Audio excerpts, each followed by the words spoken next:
대한민국 군대는 다 허수아비다. 평소 한 번쯤은 들어본 소리이실 텐데요. 성인 남성 대부분이 군 생활을 직접 경험한 대한민국인 만큼 애증의 충고가 끊이지 않는 것입니다. 특히 우리 군의 보급 능력에 대해서는 심각하게 걱정하시는 분들이 정말 많은데요. 더군다나 최근 우크라이나 전쟁의 여파로 러시아군의 실체가 까발려지면서 대한민국 병참에 대해서도 자성의 목소리가 커지고 있습니다. 그래서 준비했습니다. 오늘은 대한민국 보급 역량에 대해 철저히 해부해 보겠습니다.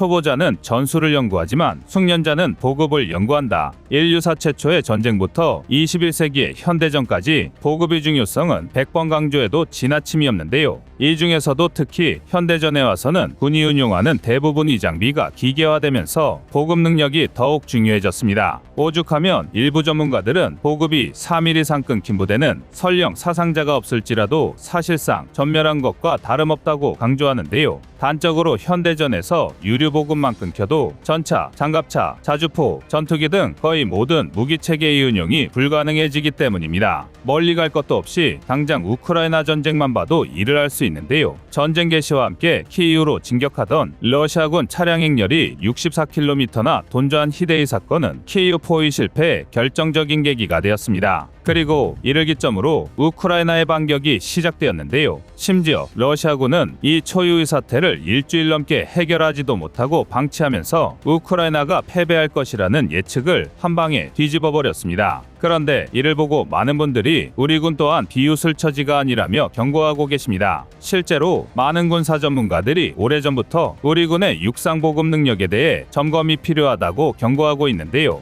그 이유는 국토의 70% 이상이 산지로 이루어진 대한민국의 지리적 특성 때문입니다. 이로 인해 우리 군의 보급은 좋으나 싫으나 이미 닦여진 민간 도로에 크게 의존할 수밖에 없습니다. 그리고 이런 도로는 적의 정찰 자산에 매우 쉽게 노출되는데요. 이뿐만 아니라 전투 여파로 도로가 파괴되면 보급 능력이 현저히 떨어진다는 단점이 있습니다. 더군다나 북한의 공격 전술은 게릴라전 형식을 띨 확률이 굉장히 높습니다. 만에 하나라도 후방에 침투한 북한 특수부대가 보급선을 공격하면 괴멸적 피해를 입을 수밖에 없습니다. 그리고 무엇보다 근본적으로 우리 군에서 보유한 군용 차량의 절대적인 숫자가 부족합니다. 군용 차량이라고 하면 흔히들 60, 두돈반이라는 별칭으로 불리는 2와 2분의 1톤 트럭 K511이 가장 익숙하실 텐데요. K511은 포장도로 기준 약 4.5톤, 야지 기준 약 2.2톤의 물자를 수송할 수 있는 준수한 수송 능력을 갖추고 있으며 우리 군에서 가장 많은 수량을 보유한 군용 차량입니다. 하지만 가장 흔하다는 K511의 보유량도 7,078대가 고작입니다. 얼핏 많아 보일 수 있어도 우리 군의 전체 규모를 생각하면 절대 안심할 수 없는 숫자입니다.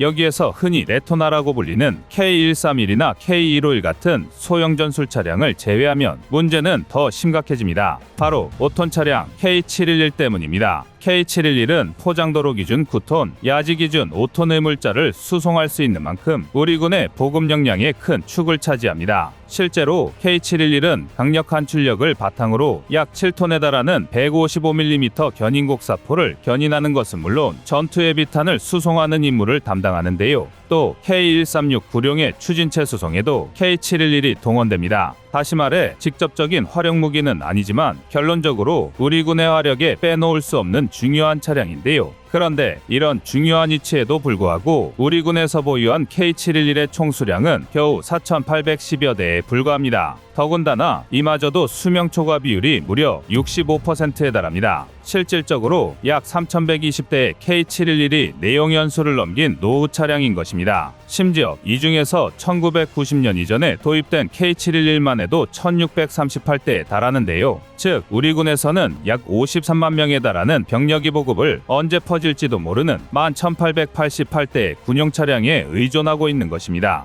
이건 도통 심각한 문제가 아닌데요. 우리 군 보급의 약점은 물자 부족이 아니라 수송수단의 절대적 부족이 심각하다는 것입니다. 물론 이외에도 각종 민수용 차량을 군용으로 전화하여 보유하고 있고 유사시 민간 차량 징발 등 다양한 방법이 있지만 선제적 대비가 부족하다는 건 분명한 사실입니다. 문제는 더 있습니다. 바로 우리 군의 대규모 보급 훈련의 부재입니다. 대한민국은 자주국방의 가치 아래 온갖 첨단 무기를 개발, 배치하고 있으며 전투훈련 또한 1년 365일 끊이지 않는데요. 중국, 북한 같은 최악의 불안당 국가들에 둘러싸여 있는 입장에서 당연한 결과입니다. 준비되지 않은 확인은 휘두르긴 나쁜 몽둥이에 불과한데요. 하지만 그렇다 보니 우리 군의 역량은 화력에 지나치게 집중되는 경향이 있습니다. 이로 인해 대규모 보급 훈련의 부재가 상당히 심각합니다. 더 정확히 말하면 전투부대와 보급부대의 유기적인 훈련의 비중이 너무 낮은데요. 그러나 전쟁은 하나의 거대한 생물과도 같습니다. 그리고 생물이 살아 숨쉬기 위해서는 각 장기기관이 제 역할을 다음과 동시에 상호 보완하며 움직일 줄 알아야 하는데요. 하지만 전술훈련이 일일이 숫자를 셀 수도 없을 만큼 자주 치러지는 데 비해 대대급 이상 전투부대와 보급부대의 상호합동훈련은 거의 이루어지지 않고 있습니다. 상황이 이렇다 보니 장거리 수송의 문제점과 지속 가능성에 대한 대비훈련은 안타까울 수밖에 없는 실정입니다. 이러니 한국군이나 러시아군이나 독일객인이다라는 비난이 나오는 것도 무리는 아닌데요.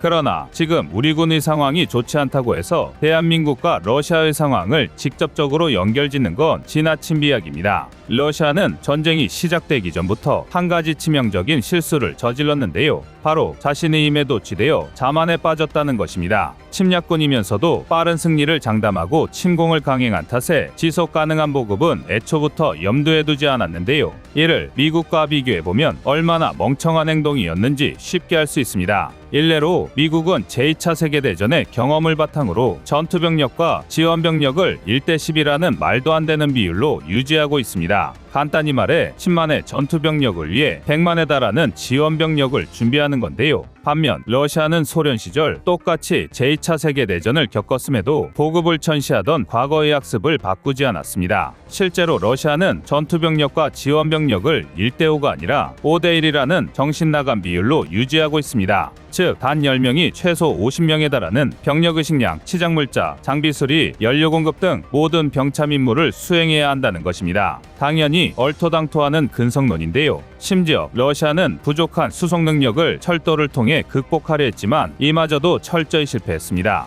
러시아군이 북부 체르니히우 등 철도 중심지 점령에 실패하면서 보급선이 거의 무한정 늘어진 건데요. 그 결과 크림반도에서 헤르손을 공격한 보급선은 무려 190km의 벨라루스에서 키이우까지의 보급선은 140km에 달할 정도였습니다. 여기에 엎친 데 덮친 격으로 지난 2022년 10월 러시아 본토와 크림반도를 이어주는 크림대교가 폭발하면서 우크라이나의 헤르손 탈환에 단초가 되었습니다. 크림반도 보급선이 막힌 러시아군은 헤르손 철수를 결정할 수밖에 없었는데요. 이 밖에도 보급 차량의 호송 미비, 식량과 연료의 부족, 의료 지원 취약, 잦은 장비 고장 등 러시아의 실패 원인은 수없이 많지만 결론은 보급 능력 부족으로 귀결됩니다. 반면 대한민국의 보급 상황은 러시아와 매우 다른 형태입니다. 그것은 2부에 공개됩니다.